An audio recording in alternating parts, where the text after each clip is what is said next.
नमस्कार विद्यार्थी मित्रों।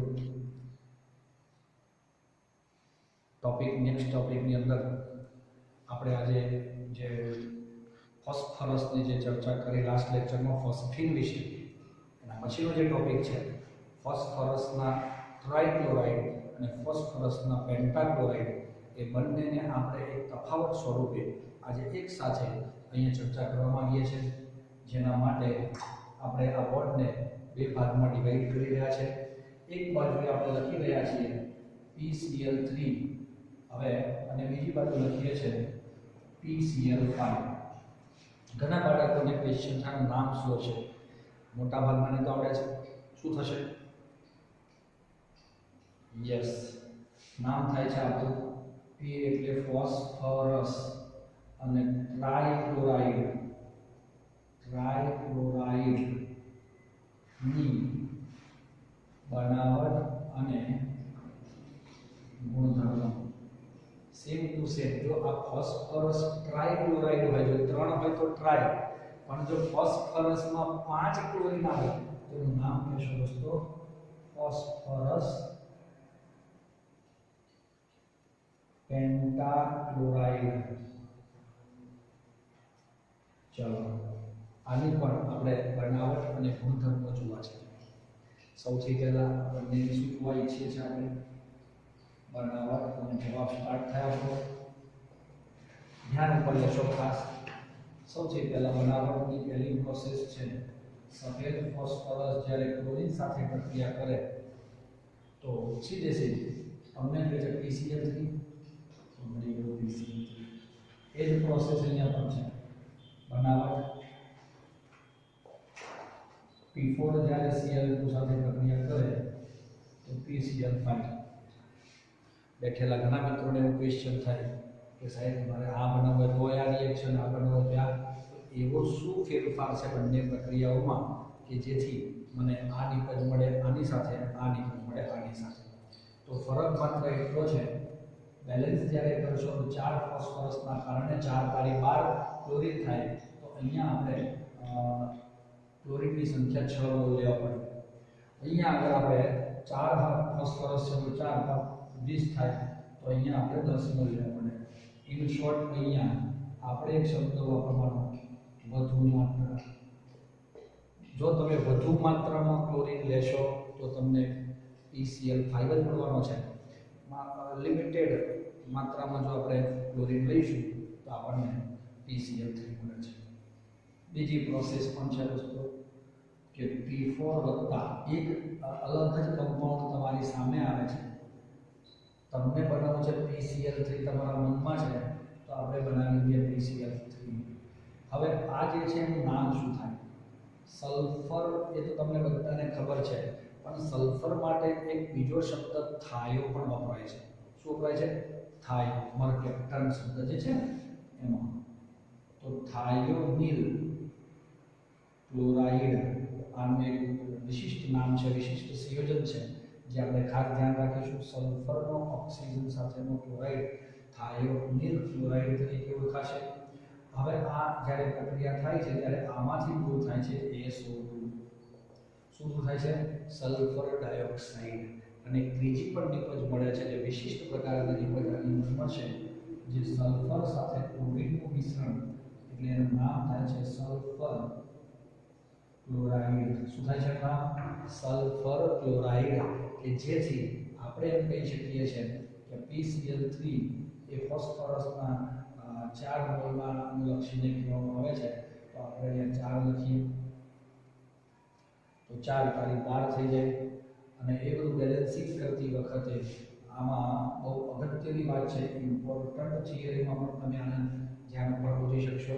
સલ્ફરની સંખ્યા આપણે અહીંયા 8 લઈશું તો તમે જોઈ શકો છો કે ઓક્સિજન 8 થયા, તો અહીંયા સલ્ફર આવી જાય 4 સલ્ફર અહીંયા આવે તો 4 બચેલા 4 છે, તો અહીંયા 2 લખીએ તો ક્લોરીન પણ 16 થઈ જાય। અને આવી રીતે સલ્ફર ક્લોરાઇડ, ઘણીવાર એવો ક્વેશ્ચન થાય કે આને સલ્ફર ડાઇક્લોરાઇડ નો કહેવાય, તો એવું સૂત્ર હોય તો સલ્ફર ડાઇક્લોરાઇડ આ કહેવાય। આમાં તો સલ્ફર પણ એક અને ક્લોરીન પણ એક, અને 2 કરો તો એક જ કહેવાય। આથી એને સલ્ફર ક્લોરાઇડ તરીકે ઓળખવામાં આવે છે।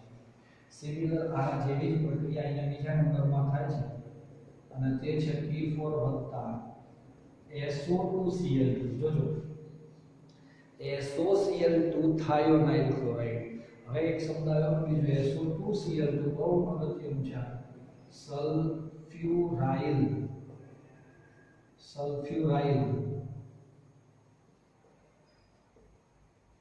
ક્લોરાઇડ બનાવે છે તો સિમ્પલ આમાં તો આપણને નિપજ તરીકે માત્ર SO2 મળે છે બાય પ્રોડક્ટ આડ નિપજ બાકી આપણે મુખ્ય નિપજ PCl5 મળે છે તો એક સિમ્પલ લોજિકનું તમારે ધ્યાન રાખવાનું આમાં આપણને એક બાય પ્રોડક્ટ પણ પ્રાપ્ત થાય છે તો દોસ્તો આ રીતે બંનેની બનાવટ સેપરેશન કરી શકાય હવે આપણે જઈશું ગુણધર્મો તરફ બંનેના ગુણધર્મોની ચર્ચા કરીશું તો શું હશે પહેલું બંનેનો કલર શું થાય છે અને અવસ્થા કેવી છે રંગવિહીન તૈલી પ્રવાહી એટલે દોસ્તો આ કલરમાં તમે જોશો તો એ રંગવિહીન તૈલી પ્રવાહી ઓઇલી જેવું છે કલરલેસ જેવું આપણું મધ આવે છે અને આ જે છે એ પીળાશ પડતો સફેદ અને પાછો પાવડર આ પ્રવાહી છે ને આ કેવો છે પાવડર તો દોસ્તો PCl3 ઓછા ક્લોરીન જોડાયા પ્રવાહી અવસ્થામાં છે જ્યારે તમારો PCl5 એમાં ક્લોરીન વધી ગયા સહસંયોજક બંધ વધી ગયા આથી તે થોડા ઘણા અંશે ઘન એટલે કે પાવડર સ્વરૂપે જોવા મળે છે આ એના સામાન્ય ગુણધર્મોને આપણે કહીશું આ ઉપરાંત બંનેની પાણી સાથેની પ્રક્રિયા આપણે જોઈ છે કોની સાથે પાણી સાથે તો PCl3 પ્લસ વોટર તો આમાંથી તો આ -3 અને આ સોરી આ +3 અને -1 બને છે આમાં H+ અને OH- બને છે તો P સાથે OH જોડાવાથી તમે આમ લખો છો POH પણ P+3 છે અને આ -1 છે જ્યારે H એ Cl સાથે જોડાઈને આવું બનાવે છે તો આ ક્રોસ મલ્ટિપ્લિકેશનમાં તમારું pH 3 થવું જોઈએ POH થ્રાઇસ થવું જોઈએ અને 3 Cl છે તો આપણે 3 HCl કરીએ તો પાણીના ગુણધર્મોના લીધે 3 મોલેક્યુલ થશે ને આ રીતે આપણને આ મળે છે એકચ્યુઅલી આને આ રીતે લખાય નહીં H3PO3 H3PO3 કારણ કે H પણ 3 O પણ 3 અને P એક આ પ્રકારનું સંયોજન જેનું નામ થાય દોસ્તો ફોસ્ફોરસ એસિડ ઓર્થો શબ્દ વપરાય છે શા માટે વપરાય છે નેક્સ્ટ ટોપિકની અંદર આપણે ચર્ચા કરીશું ઓર્થો ફોસ્ફોરસ એસિડ આના ગ્રીક શબ્દો આવશે પછી આપણને સમજ પડી જશે સિમિલરલી PCl5 ની જ્યારે પાણી સાથે પ્રક્રિયા થાય તો વિશિષ્ટ રીતે પ્રક્રિયા થાય છે દોસ્તો હું તમને અહીંયા બતાવી રહ્યો છું Cl અને Cl એનો આકાર તો પછી જોઈએ પણ ફોસ્ફરસ સાથે 5 ક્લોરીન જોડાયા છે અને આમાંથી બને છે 2H+ અને O-2 તો આ 2 Cl એ 2 ક્લોરીન સાથે જોડાય 2 ક્લોરીન એ 2H+ સાથે જોડાઈ 2 HCl સ્વરૂપે દૂર થઈ આપણો P એ 3 Cl સરિંગે આપણને મળ્યો અને અહીંયા આ માઈનસ કારણ કે Cl માઈનસ ગયા તો +2 થાય એની સાથે O- જોડાવાથી POCl3 મળે છે ફોસ્ફરસ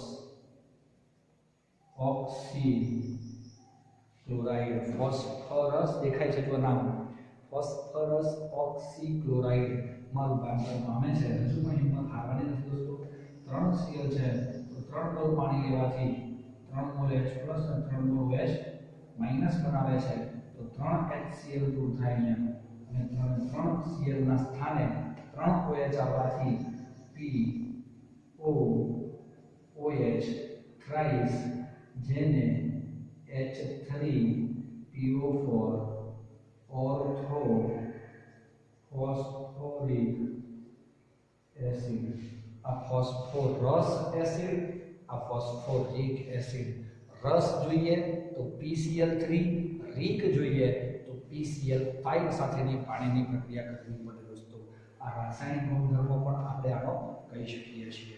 આ ઉપરાંત પણ કાર્બનિક પદાર્થ સાથે હવે બે કાર્બનિક પદાર્થો છે આપણી સામે, એક છે CH3COOH અને બીજું છે CH3CH2OH। CH3COOH એટલે બે કાર્બન હોય તો આપણે આને ઈથ કહીએ છીએ, અને COOH સમૂહ હોય એટલે ઓઇક એસિડ કાર્બોક્સિલિક એસિડ નો થાય તો ઇથેનોઇક એસિડ, અને આમાં OH એટલે ઓલ થાય તો એનું નામ થાય ઇથેનોલ। આ રીતે મિત્રો આપણે જ્યારે સમજીશું ત્યારે વધારે ખ્યાલ આવી જશે। CH3COOH plus PCl3 CH3CH2OH plus PCl3 શું મળે છે? સિમિલરલી અહીંયા પણ કાર્બનિક પદાર્થ સાથે જ્યારે પ્રક્રિયા કરીએ છીએ seal two seal CH3COOH PCl5 અને CH3 CH2OH પ્લસ PCl5 શું મળ્યું નિપજમાં? તો દોસ્તો અહીંયા બતાવી છે તમને કઈ નથી દોસ્તો, બહુ અગત્યની વાતમાં એક નોંધ પણ તમે અહીંયા પાડી શકો।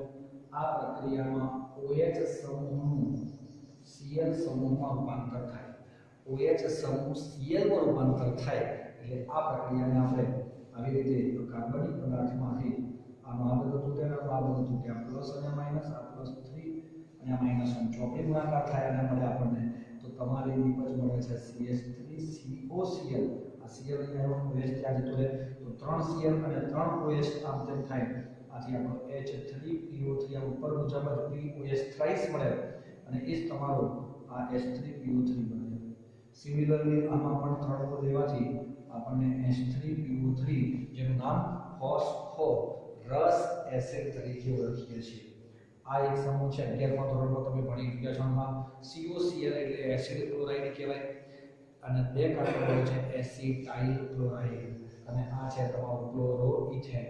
સિમિલરલી અહીંયા પણ આપણે રિએક્શન આ કરવા માંગી રહ્યા છે ત્યારે તમારો OH આના એક Cl સાથે વિસ્થાપિત થઈ COCl, બીજું આમાંથી એક Cl ગયો એની સાથે તો આનો OH આમાંથી H અને આનો એક બીજો Cl એ HCl સ્વરૂપે દૂર થાય તો બચ્યું શું?